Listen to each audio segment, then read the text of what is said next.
2 రోజుల క్రితం కురిసిన భారీ వర్షం ఈ పక్షుల ప్రాణాలను హరించింది. చెట్లపై వాలుతూ గాల్లో ఎగురుతూ ఉండే ఈ పక్షులు గాలివాన బీభత్సానికి చనిపోయి నేలపై పడి ఉన్నాయి. ఆత్మకూరు మండలంలోని ముష్టపల్లి గ్రామంలో ఈ సంఘటన చోటు చేసుకుంది. తీవ్రమైన గాలులకు చెట్ల కొమ్మలు అటూ ఇటూ ఊగుతూ ఉండడం వల్ల చెట్లపై కూర్చున్న కొంగలు, చిలుకలు నేలపై పడిపోయాయి. వర్షం అధికంగా కురవడంతో చెట్లపైనే బాగా తడిచిపోయిన కొన్ని కొంగ పిల్లలు కింద నీళ్ళలో పడేసరికి ఊపిరిపోయింది.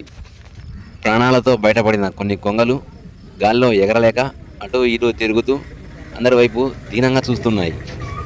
వీటిని గమనించిన యువకులు, చిన్నపిల్లలు వీటిని తీసుకువచ్చి అక్కడే ఉన్న ఓ సిమెంట్ రోడ్డుపై కూర్చోబెట్టారు.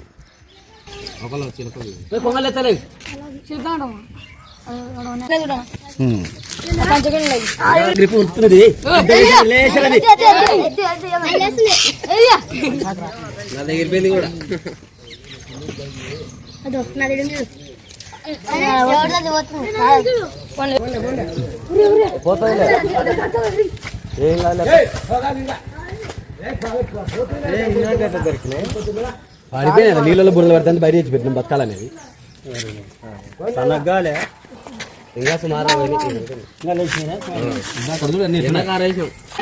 అప్పటి వరకు కిలకిల రావాలతో శబ్దాలు చేస్తూ చెట్లపై ఎగురుతూ ఆనందంగా గడిపిన పక్షులు తెల్లారేసరికి నడవలేక ఎగరలేక నేలపై కూర్చుండడంతో గ్రామస్తులు ఆవేదనతో చూస్తూ ఉండిపోయారు. వర్షంలో తడిసి ముద్దైన చిలుకలు, కొంగలను తీసుకువచ్చి ఎండ తగిలేలా ఆరబెట్టేందుకు ఎంతో ప్రయత్నించారు. చిన్నపిల్లలైతే మరింత శ్రద్ధ తీసుకొని కొంగలను చేతపట్టుకొని రెక్కలు విప్పుతూ వాటిని అటు ఇటు కదుపుతూ ఎగిరేలా తమ వంతు కృషి చేస్తున్నారు.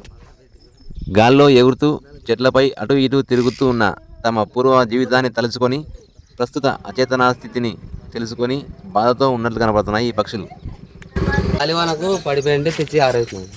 ఎక్కడ మామూలు చెట్ల మీద నుంచి కింద పడిపోయినాయి. బుడగకు ఎండకు తెచ్చి ఆరేసినాం. ఇప్పుడు గాలి కారి ఎగురుతున్నాయి. సమయం గడిచే కొద్దీ గాలి, ఎండకు తమ శరీరం కొంత వేడెక్కడంతో రెక్కలు ఆరిపోయి కొన్ని పక్షులు పక్కపక్క తిరుగుతూ ఉన్నాయి. బ్రతికి బయటపడ్డ కొన్ని పక్షులు సంతోషంగా గాల్లో ఎగిరి వెళ్ళిపోయాయి.